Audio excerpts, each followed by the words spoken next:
What's up, everybody? This is your girl, Onney, the CEO, your host of Outside the Box with Onney.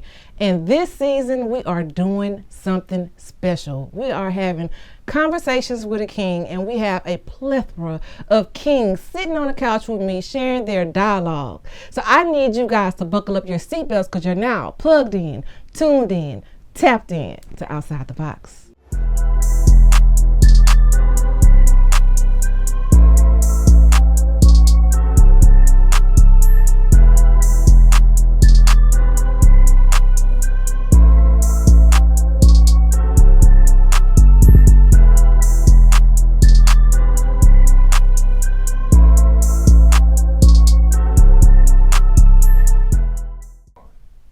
Now, tonight's guest, he is intelligent, he is creative, he is innovative, he has so many talents. But not only that, we have almost 20 years, maybe more, of friendship behind us. He is one of my poetic brothers. About 5 years ago, he was the lead in my video, This Place. I need you guys to give it up for Mr. Equality. Hey. What is going on? I'm good. Man, yeah. You know, it's so funny because we have been knowing each other for over 20 years. Am I telling I think it's like 23.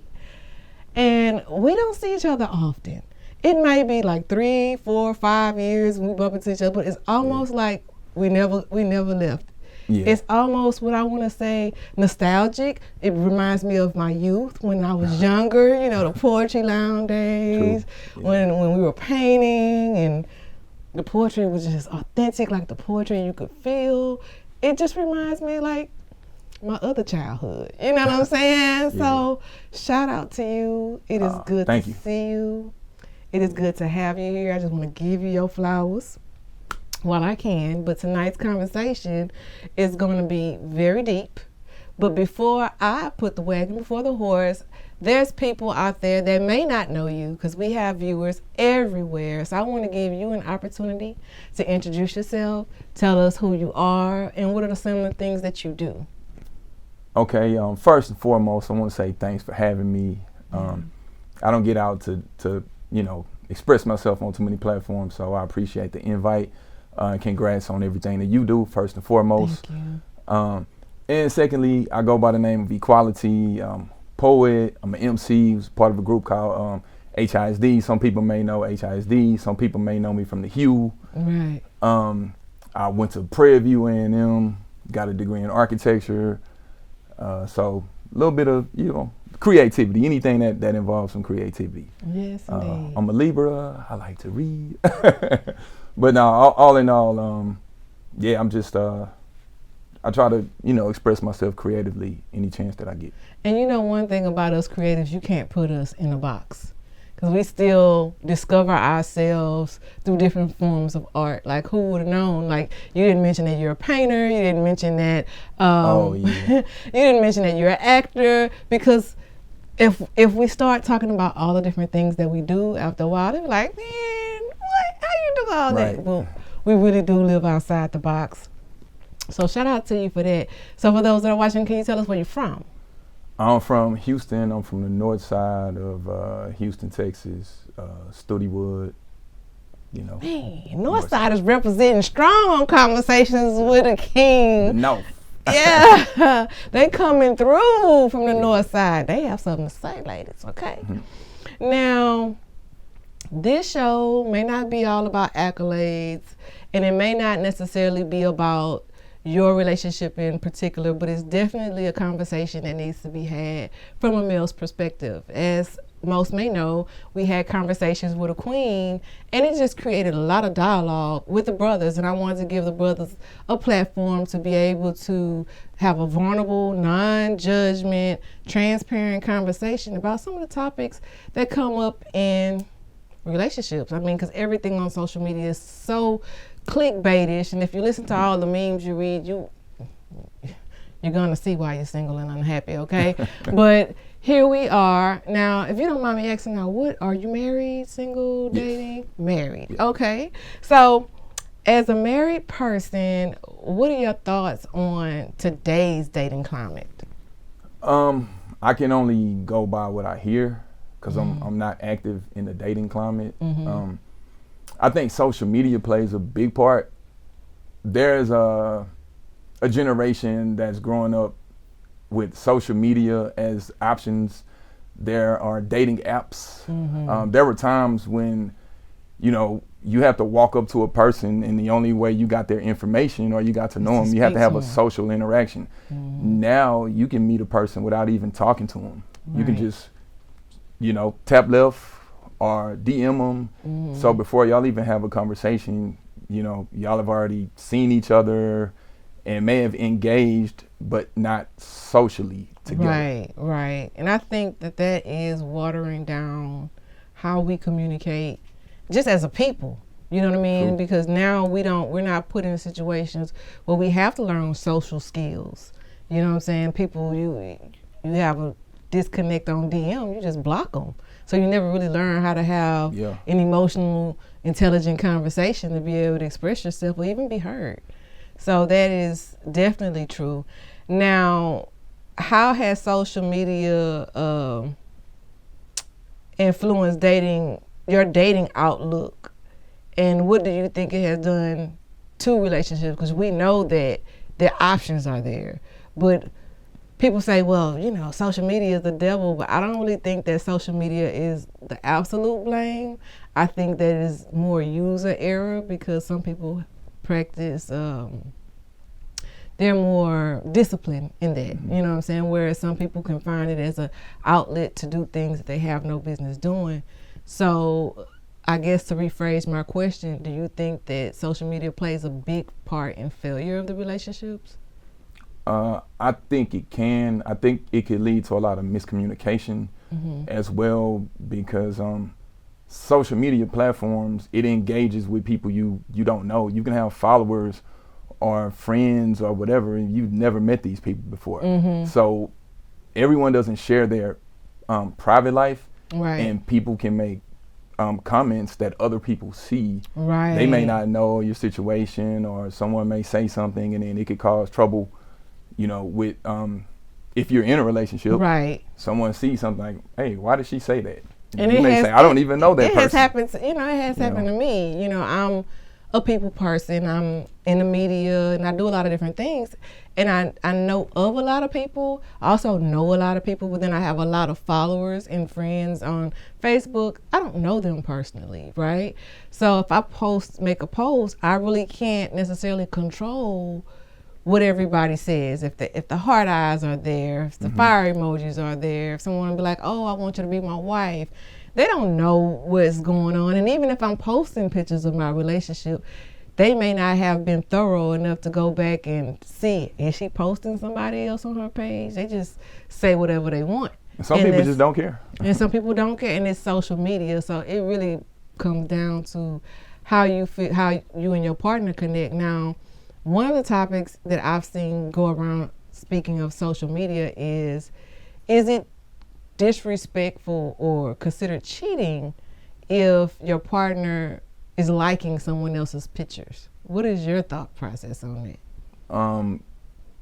I guess maybe it depends on the type of picture. Because it's like art. You can like it. That doesn't mean you want to engage. And I mean, we're human. I think in a relationship, if you're secure, you could see a person. I know we're human. And whoever, with my situation with my wife, I'm not to find this whatever man. There's gonna be other men. I can't just be like, oh, I'm mad because you liked somebody else's stuff. I mean, we can have those conversations open, like, okay, oh yeah, that's a fly guy, or that's a fly dude, or oh yeah, she's pretty. Because I'll double tap. Now, what I do think is disrespectful, where the line is drawn. Say, for instance, you going down your timeline and you following this particular guy, or for me, I'm following a particular girl, and all I notice is that my partner may be on her page and liked everything on her timeline. To me, that's disrespectful. And that's okay, like a picture or two. I ain't no hater, because if I like it, I'm gonna double tap. But I don't want my partner, to go to one of his homeboys' page and go down his homeboy timeline, and I'm double tapped on every picture of his homeboy. That's kind of like thirsty, weird energy. So it's a real thin line. And I think that from a woman's perspective, even though this is a man's show, okay? But from a woman's perspective, it's almost like it's disrespectful because you don't know if I know this girl. So now this girl, who's my friend, who's aware that you're my partner, is acting weird towards me because she don't understand what's going on with us for him to be liking all of her pictures. And she don't know how to articulate it to me. Hey, friend, yo, dude kind of been double tapping all my pictures, and I ain't trying to seem funny, but it's kind of funny. It's kind of weird because I don't know him, and now he's following me, and now he's double tapping all my pictures. Like, do you know about that? Because I don't want to be a part of no mess. Then that's embarrassing. You know what I'm saying? So I think that when you're engaging in a marriage or exclusive relationship, to have those healthy conversations and dynamics, because I don't think liking on a picture is cheating.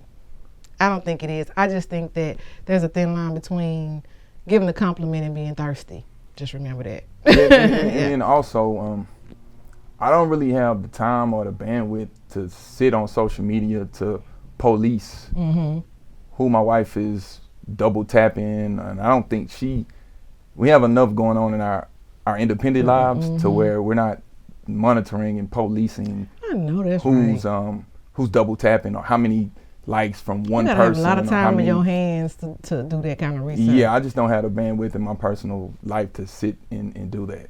Right, now that's real. Now I want to ask you, now how important is it for you as a man to feel safe, and how did you identify it? Because now that you're married, obviously you found a sense of safety and security, but first tell me how important it is to you, and then tell me how you identified that it was a safe space for you to land in love. Communication and time.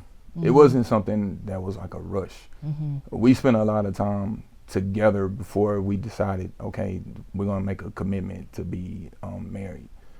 And the safe space for me is what we have in common. I think sometimes people get in these relationships and there's this undertone of trying to change someone to be in their likeness and image or whatever. But I think, they always, the word is the energy you put out is the energy that you receive. And so you put out a certain energy and you attract that. It's like you're at the same places. Y'all have, if you see a person at a lot of the same places, a lot of the same events, then you say, okay, there's a commonality right off the rip. I understand opposites do attract, but there is a safe space in knowing that there's a security. Hey, you were at these places before I met you. I was at these places, before I met you. So just knowing that we have a lot of the same interests, to me, that's a safe space for me. It's a secure I like that. Now, having that safe space is great, but how do you handle disagreements and misunderstandings while still prioritizing respect and empathy? Communicating and then understanding what people have to do is take into account in what they say and what they do, how it makes a person feel.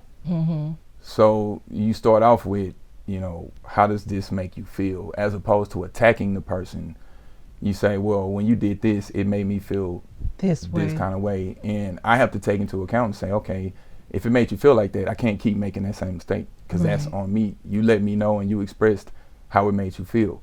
Sometimes if we don't express how things make us feel, we hold it in, and then when it comes out, it's like a volcano. It just erupts everywhere. So I think taking feelings into consideration. That's very important, and I think that a lot of men that I've communicated with, or just even raising my sons, I have 3 young men, and I always tell them, like, if a woman expresses how she feels, or if you're doing something that's making her feel that way, don't take it as a personal attack, because I can tell my partner and say, hey, you did this and it made me feel this way.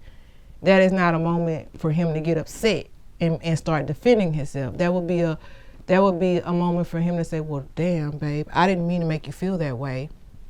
And because a lot of times what women don't fail to do is when their partner makes them feel a certain way, understand where their trigger come from. Because it might not be your man.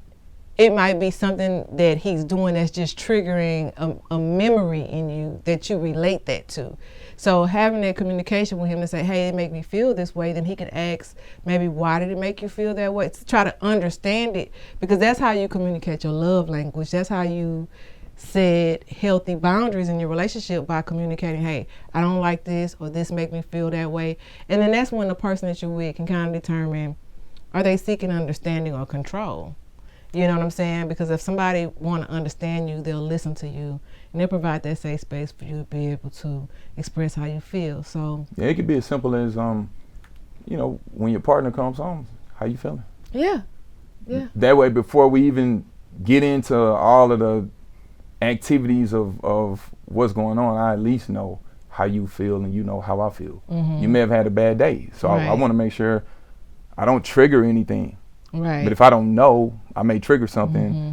and now you feel just as bad as you felt before you got home. Right, because sometimes our best today might be better than what our best was yesterday.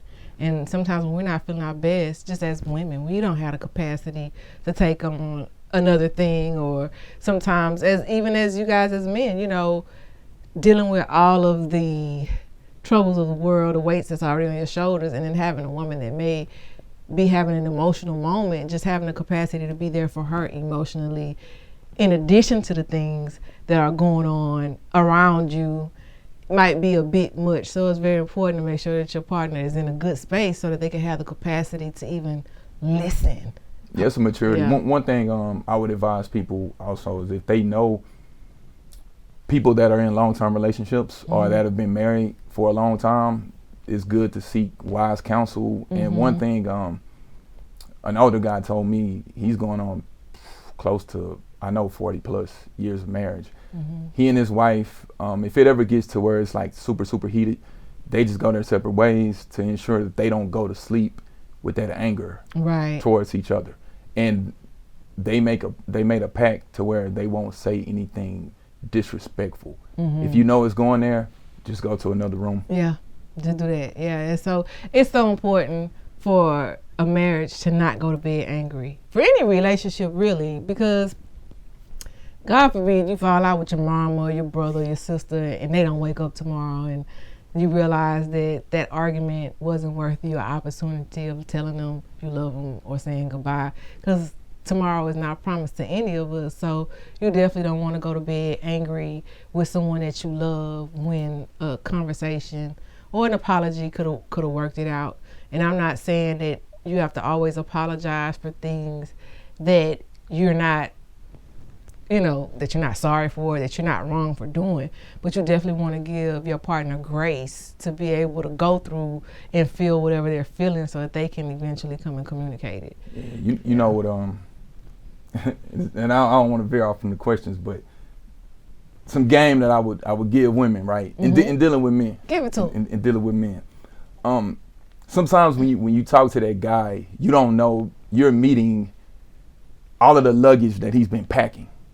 From 5th grade, from 9th grade, from hearing Snoop Dogg rap, from Tupac to whatever he heard in the barbershop, whatever his uncles told him, whatever his dad told him or didn't tell him. So it's like, I tell women sometimes when you meet a guy, you get to a point and say, unpack it. Because a lot of times we've been packing a lot of things, and back to that safe space, you say, hey, you can unpack it, but the trust has to be there that you're not going to use it against me when I start unpacking my luggage. Because we're all carrying, they say, baggage. Right. That is true. But baggage it's not a bad thing. Right. When we pack and go on a vacation, we pack baggage. Right. Baggage can baggage can be a good thing. Yeah. You're packing to go somewhere. There's knowledge, there's experience. But you're going somewhere. Yeah, so you're packing in preparation for where you're going. Right. So you got to be able to unpack that. You got to be able to unpack it, man. Guys are, they may be dealing with some things that they just don't feel like they have a safe space to say it, or they've been burned. They've expressed something, and in the first sign of an argument, that person weaponized it and used it against them. Or if the first person that ever broke his heart was his mother. That's baggage. A mother wound is real, you know. Some men, if they watched their mother be unmotherly or kind of like have a multitude of men, then they're going to grow up thinking all women are like that they can't be trusted, they don't want to commit. Or if they themselves watch their parents go through a tumultuous divorce, now they're afraid to get married because they never want to go through that. They never want to put their kids through that. So they have other fears and stuff that, you know, they may not feel comfortable discussing, or you guys may not feel comfortable discussing right off the bat. But in order for a man to feel safe and unpack that, same thing goes for a woman, is to know that this person, trust this person not to use it against them. And sometimes that can take a while to discover or develop. You can't just walk into it and be like, oh, let me unpack. And be like, wait a minute, I don't have the capacity to help you work through your stuff because I'm traumatized. Yeah, you know? it's a reciprocal process. Yeah, it definitely is. And now, what are some ways that men could be more open or vulnerable without fear of societal backlash? Man, that's a tough one. Because, you know, I think, man, everything is judgmental nowadays. I would say one of the best ways to do it is to start with your core of people. I know we live in a society where people want to show everything that they do, but I think I'm a big proponent of mystique, and I know I'm sounding kind of contradictory because we're having this conversation, but when it comes to, you know, certain things on social media, I think we have to protect our space. And sometimes before you do things, you should have a core of people. It's people that I send stuff to that it may not make it to social media, but they know it's certain things that they get celebrated, or certain accomplishments that I don't tell everyone else, but I have my core. And I think starting with your core circle.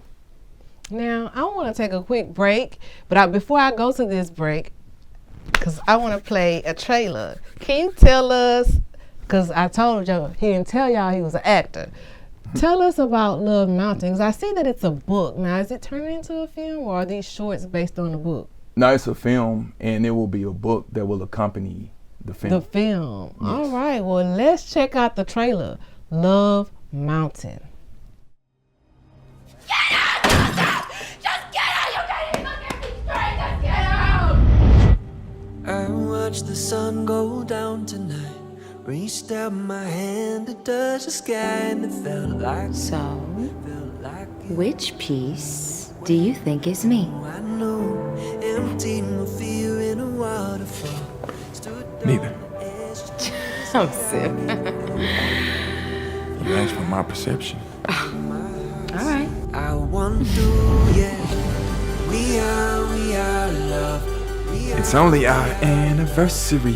Oh my God. Now am I speaking your love language? I figured you like that. Happy 12-year anniversary. But the day you said, I do. Babe, a second.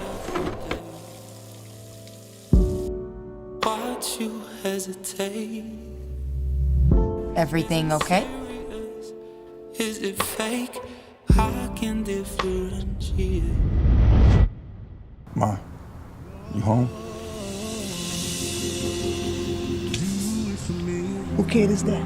She mine. So you just not finding out about this?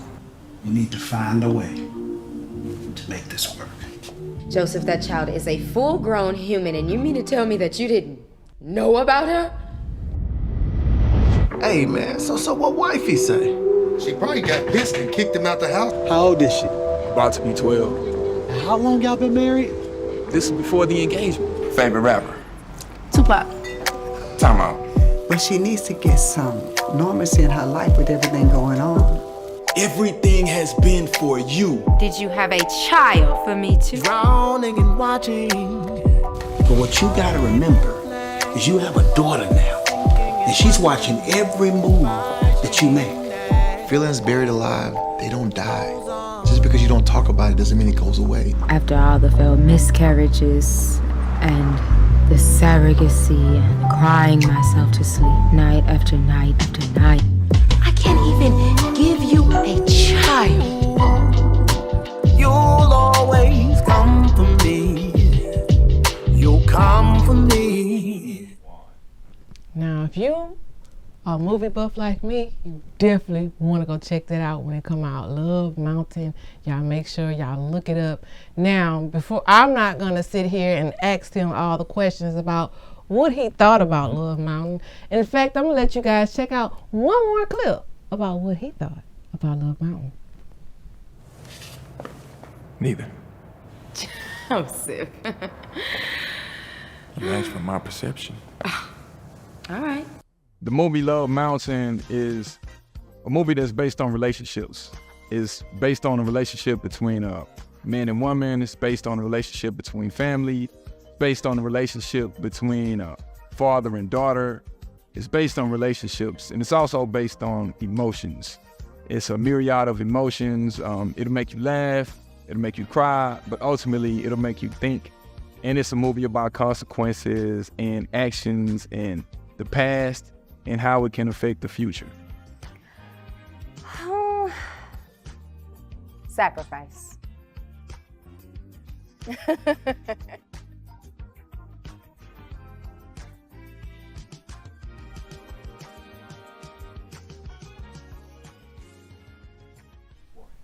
I love it.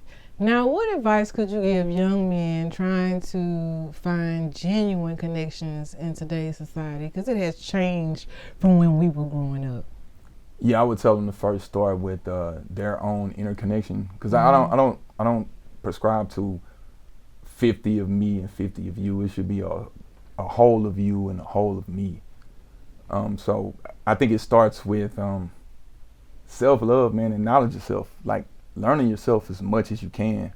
That way you're not bringing this fragmented piece to another fragmented piece, or you're bringing, 25 and you expect the other person to be 75 because you're lacking something. Right. Don't do it until you are ready and you know yourself. Like, take some time. It's okay to be alone. Mm-hmm. It is. And do you think that it's hard for men to admit when they need therapy? Yeah, it is. And why is that, from a man's perspective? Why do you think that is? We're not taught that. It's a language that, or it's a word that people use now. People say therapy, mental health, mental illness. I'm not from that time. When I was growing up, we didn't hear that. Or if we heard that, that was a negative connotation, like something is wrong with you. Right. Why do you have to go see a therapist? Like, right. It was like it was a problem, as opposed to going to see a therapist for a solution. Right. Because I think that a lot of people, not just men, but we all could benefit from therapy to help unpack. We don't want to wait until we're into a relationship to start trying to unpack our traumas, because the person we're in a relationship with, we could really love them, but they don't have the capacity to handle that luggage. So if you want more like a non-biased, confidential way of having a sounding board, I think that therapy is good. And it's sad that our black men feel like it's a bad thing to say, hey, I need therapy, or hey, I need to unpack some of this, because a lot of the unhealthy habits that occur in relationships is because that man did not have a safe space to unpack his traumas. And so he's reliving them through his relationships, and it's not fair to his partner. And the same thing with women that have father wounds, or even mother wounds. And then they find a man, and they either find a man that's just like their dad, or they find one that's complete opposite of their dad. It can go either way. I've had both. So, you know what I'm saying? So it's... I think it's changing, though. Yeah. I think the stigma of black men and therapy is changing, because, like I said, we hear it. It's in pop culture. People talk about it. You got a lot of different celebrities, and you got people that write books about it. So I think for the generation coming up, that's something that they are more well versed in hearing and understanding. Now, I do want to ask you this. Now, what past, it doesn't have to be your current relationship. It's just because we old, older. I don't want to say old, with the 40s is better. here. Yeah, we better. Yeah, we better. So what past relationship experiences have taught you the most about what to avoid or work on? Oh, man. That's a good one, huh? Yeah, it's a piece of each one. Yeah. And I haven't been in a lot of, like, just serious relationships. But man, I've learned from each one. I know they may seem a little cliche, but with each one I know how to navigate the next move. And this is something I say this to people a lot. One thing about men, and we talk about the relationships, and everybody always talks about relationships, this and that. And I'm speaking from the perspective of a man and how we communicate with men and women. Men have been dealing with rejection for a long time. The tables may start to turn at a certain age. We talk about age. From elementary school, we walked up to a girl and she may say, I don't like you. Right. Do you like me? Yes, no. We even presented it. You get that? No. No social media. You go out. Can I get your phone number? No.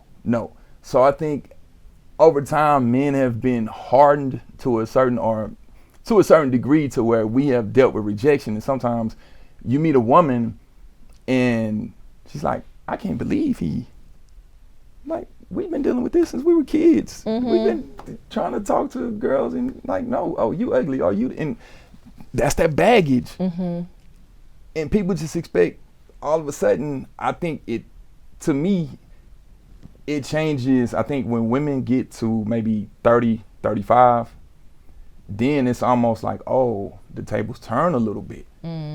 But prior to that, I mean, men have always been the hunter, right? We pursue.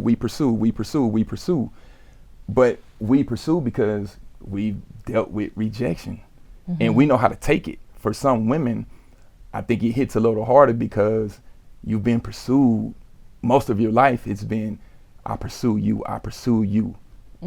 You asked a woman to marry you. It's foreign.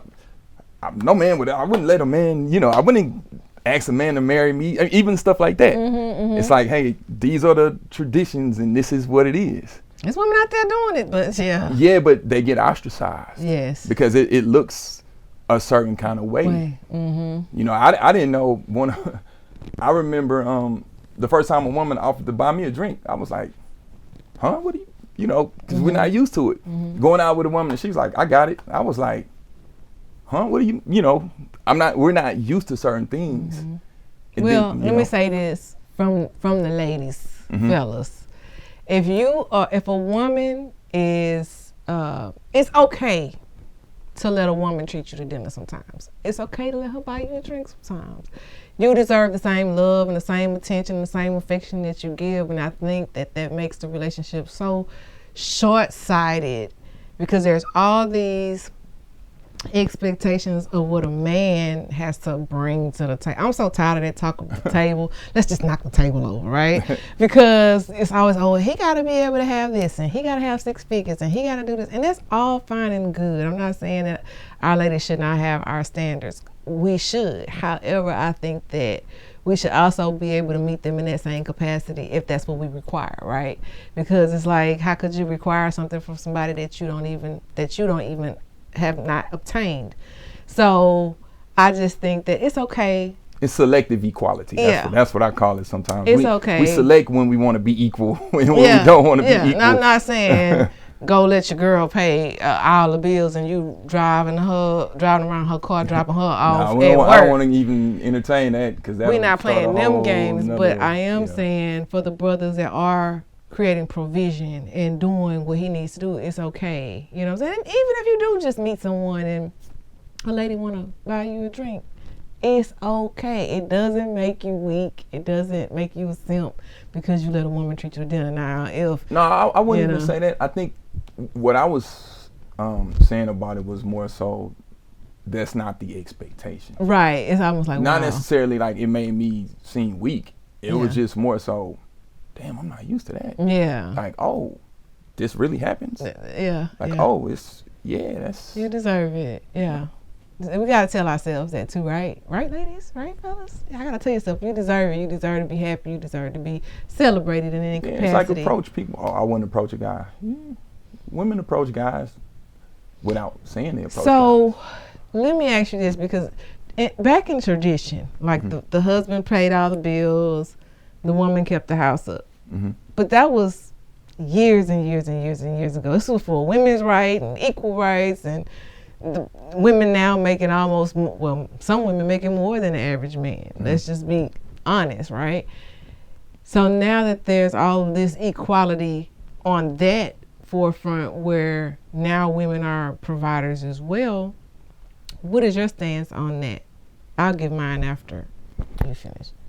So I asked an older guy one time, I said, man, what was the deal about the wife staying at home, and if she worked, like something, like it was like a negative connotation. It was like the wife stayed at home. And he said something I never thought about. He said, if your wife had to work, people kind of looked at the man like, everything all right?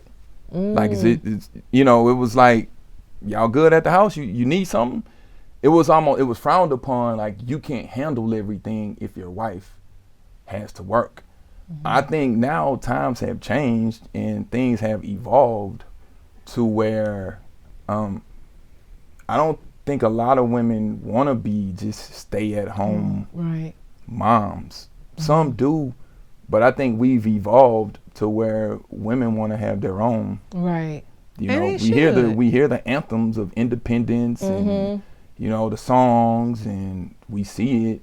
I mean, I don't see anything wrong with it. Right. I feel like, you know, all this, what you bring to the table. Let's just say, you know, in this society, you meet women, you meet a man, and he makes 6 figures, you don't make 6 figures, right? But even if you can't meet him there financially, you got to at least meet him there with the intellect.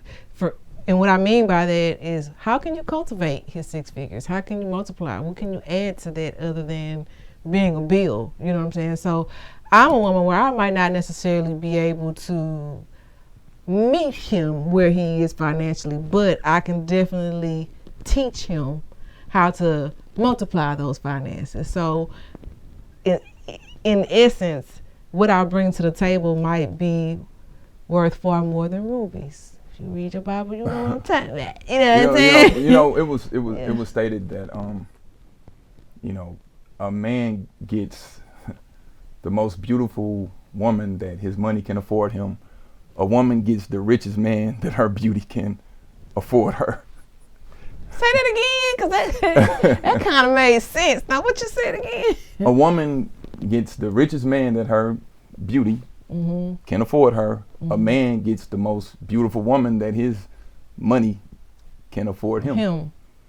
You know, sometimes, and I've said this before, and I go back to the perspective of men and just conversations with men, and then carrying those conversations with women. Being a woman within itself is like being a celebrity. Oh, okay. I've never heard it that way. For men, you have to be for a man to just walk outside and say, I can have whoever I want, he got to be LeBron James, MVP, most scored points. And when celebrities don't want to be seen, they dress down, they cover up. A woman just naturally, I don't want to be people, I'm putting on my sweats. Men don't leave the house like, man, how can I not be? All these people are gonna want to sleep with me today. I mean, well, I'm gonna get cat calls. All women don't have that problem. No, but I'm just saying, just in general, just by nature, sometimes, just by being a woman, you're gonna, and I say celebrity because, you know, people look at celebrities like, oh, you know, they're on a certain pedestal, or when they leave the house, if they don't want to be seen, and people are gonna come up to them like the paparazzi. Sometimes just being a woman, your paparazzi is, man, if I go out, I don't want 20 dudes walking up to me at the club. Right. Guys don't leave the house like, man, I gotta let me not get my hair cut today because I don't want 30 women coming up to me unless they are of a certain stature. Now, do you still perform? Yeah, every now and then. Now, how do you, because listen, HISD, the Hue, you as a person, you have your own set of fans, right? So how do you navigate that? I don't know if that's an issue that you even have to worry about, but how do you navigate that within your marriage? Just dealing with the fanfare. It just depends on how you carry yourself. A lot of times with the type of music we make, it's more guys. It's like, you know. And it's conscious music too, so yeah. Yeah, so I mean, it's not like, and then I'm not out there with my shirt off, right. You know, to attract that type of, yeah. So, you know, the people that want to talk to me is a lot of times it's a cerebral, you know, type of, oh, okay, you know, are they fans of the music? But I mean, I ain't crazy. Yeah, there are women. I had a chick tell me one day, she was like, you know, you look good. You don't just, what did she say? It was something about poetry. She was like, oh, girls ain't really listening to what you saying. They'll just look. And I was like, damn, I'm working hard to to say this. But I also think that how you carry yourself, people approach you with a certain type of respect. And if you don't put yourself out there like that, right, they're not gonna give you that energy, or they will be respectful. And you have always been respectable from my first time ever meeting you. I have never seen you be disrespectful to anybody. Not a man, woman, anybody. I ain't never saw you in no drama. EQ was minding his own business. You hear me? He was somewhere creating some art. Yeah, you know? it's the, you know, you keep people out of your business by keeping your business your business. That part. You know. I agree with that. I always say privacy, not secrecy. You know what I'm saying? Like, you know, I have a partner. You know, I'm with a partner. But the details of that partner, it's none of your business. You don't need to know what they do for a living. You don't need to know what their mama name is, if they have sisters or brothers. That's none of your business. And you don't know you don't know the arrangement that people have. Erykah Badu had the song, and he ain't made no arrangement with you. You know, it's like, I don't know people's arrangements. Right. Each relationship, they have their own arrangement with how that works for them. And that's so important. I say that right there, that's a key thing, because every relationship is different.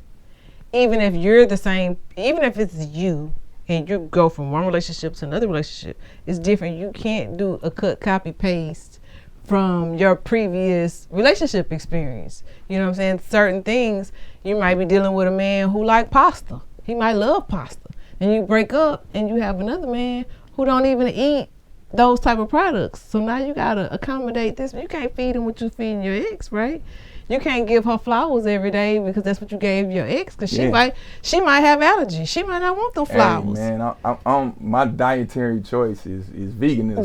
Right? Yeah. I've met women in my younger years that like, I wouldn't do that. I wouldn't, you know. And then I don't force it on them. Is your wife vegan? Yeah, she's vegan. Now, was she vegan when you guys met, or did she? Yeah, she was raised vegetarian her whole life. Okay. And she became vegan before we even met. Do you think that it's like taboo for a vegan to date a non-vegan? I don't know. That would be kind of hard, I would think. But I know people that are vegan that are in relationships with people that are non-vegan. I think it's easier if y'all both have the same, but palate. It could be done. But what I was gonna say was that I've had women that have changed their diet from being with me, and then when the relationship ended, they just went back to eating what they were doing. I'm like, were you doing it for yourself, or were you doing it for you? Yeah. That's kind of. And you gotta ask yourself what your deal breakers are. If that's a deal breaker, diet, religion, whatever. If that's a deal breaker, then you know right off the rip. That's not gonna work, right? Because some people have deal breakers, but then they have radical acceptance. Like, they realize, okay, I love this person. This is something that they do. It's not affecting me, and it's not immoral per se. So I have to allow them to be who they are. I'm not trying to change who they are, because I love them for who they are. And people are going to evolve. You may meet a person and they may eat a certain way, and then as they evolve, they may change. Right, because listen, I used to not do vegan food. I always thought it tasted like celery and dog food.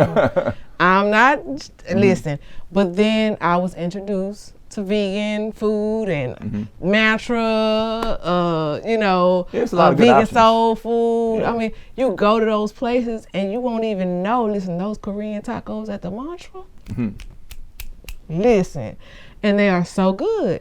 So sometimes I think that people are just speaking from something they may have heard, but not from ignorance. Experience. But then you got to be open to. Yeah, you got to be open. So shout out to the vegans in the building. I'm not vegan, but I do tend to. And I have to specify and say diet, because when you say the word vegan, there's a connotation that it's animal rights association. So a true vegan would be someone, they don't wear leather shoes. They don't, So my veganism is by diet not lifestyle. Right. I don't live a vegan lifestyle. I have a vegan diet. Because I know some people that do live a vegan lifestyle, like their soap is vegan, their shoes are vegan, their wallet is vegan leather, like everything is vegan. Yeah, that's different. That's a discipline. But the diet is, you can't eat anything with a face. And every vegan isn't healthy. Some people they're animal rights. They just don't believe in the slaughtering of animals, but that doesn't mean that they're eating. They become vegan just to be healthy. It's a lot of junk vegan stuff too. It is. It's some good stuff too, especially the ice cream, the non-dairy. Too delicious. So delicious. Okay, let me stop. But okay, so breaking generational curses. Now, are there any generational patterns that you've become aware of in your family, and how did you work to break them? My grandfather had an outside child. My dad had an outside child, which is me. And he told me, he was like, for a while, he was like, man, I didn't have an outside child or anyone. So I figured that's kind of breaking a generational curse. I didn't think it was a generational curse until my dad. He kind of put the blame, not blame, but he was like, well, my dad did it, and I did it, Yeah. But I that's a tough one to say, generational curse, because it's hard, it's I like to use the word tradition, so excuse me for using, because generational traditions, like, my grandmother had a baby in her teenage years, my mom did, I did, you know what I'm saying? So it was kind of like a repetitive thing, and I couldn't expect for my mom to be able to, now that my kids are 29, 26, and 21, knowing that I had my first son at 16 and my mom was a mom by the time she was 16, I was a mother before I was a woman. You understand what I'm saying? So I only had time to be a kid till I was like 14. And then 15, I caught myself being fast and got pregnant. You know what I'm saying? And just imagine, like, you have to have the tools of being a mother and you still a 15-year-old in your mind. And so even then my life stopped, because now I'm in trouble. I'm pregnant. So now I got to stay in the house. So a lot of people didn't even see me in my pregnancy because I was in trouble then. I was on punishment. First and that was taboo back in the day. Like a teenager. If you're a teenager pregnant in a household, you got to hide her, okay? Yeah. But my thing is, if your teenager already pregnant, it's a little bit too late to put on punishment, okay? The damage is done. Don't lock up now. Yeah. But you're right, that was like the thing. So when I finally got out, away from home as a young teenager, I had my first place by the time I was 17. And I was living alone, me and my son. And when I finally got a way to do that, I still didn't have all the tools to even be able to me, be the best parent. Like now, like my youngest son, I have more tools that I could teach him now, but I didn't know what I was doing when I first started. It was like trial and error. I just did my best. And I noticed some things that was repeated in my family that probably could have been stopped. Yeah, some things we may not even know. We have to talk, because some families don't reveal a lot of things. You may be repeating a cycle that you didn't even know. And cycles can be good too. Right. It may be, oh, you remind me of Uncle such and such and such and such, and he was creative and he did art, and you may say, well, oh, so that's where I got it from. Right. So that's dope. Now, what role do you think men play in breaking cycles and creating positive change in their families and communities? Wow, that's a lot.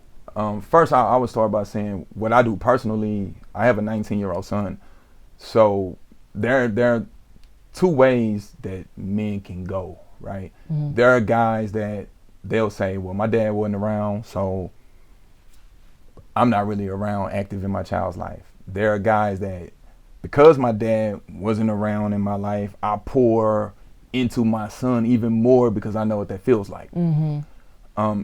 So when you get a chance to, for me personally, having my son, a lot of things that I didn't get instilled in me, I can instill that in him. Mm-hmm.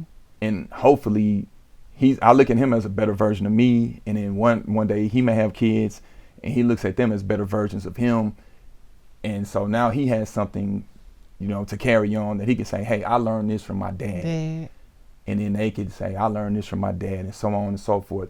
Because community to me starts at home. That's right. Like they say, charity starts at home, community starts at home. Because that's a whole nother topic if we start talking about community, outside of starting at the home. Well, shout out for being a dope dad. Shout out for being a dope husband. And shout out for being a dope friend. For sure. I appreciate you so much. Sure, and I appreciate you too. I could have you here all night. We could talk about all kind of things. Yeah. But I just want to tell you I appreciate you for letting me just pick your brain on some topics, to have some good dialogue. 'Cause like I say, this is more of a conversation, not so much of an interrogation. It's just us having some dialogue back and forth, and I'm able to be open and you're able to be open and share our thoughts with everybody that's listening and watching, because the topics are trending. Now, if we want to stay up to date on the things that you may have going on, you do have a Instagram page, correct? Yeah, I do. It's Equality Hue. Yeah. So you guys make sure you put that HUE behind the name, hit that follow button.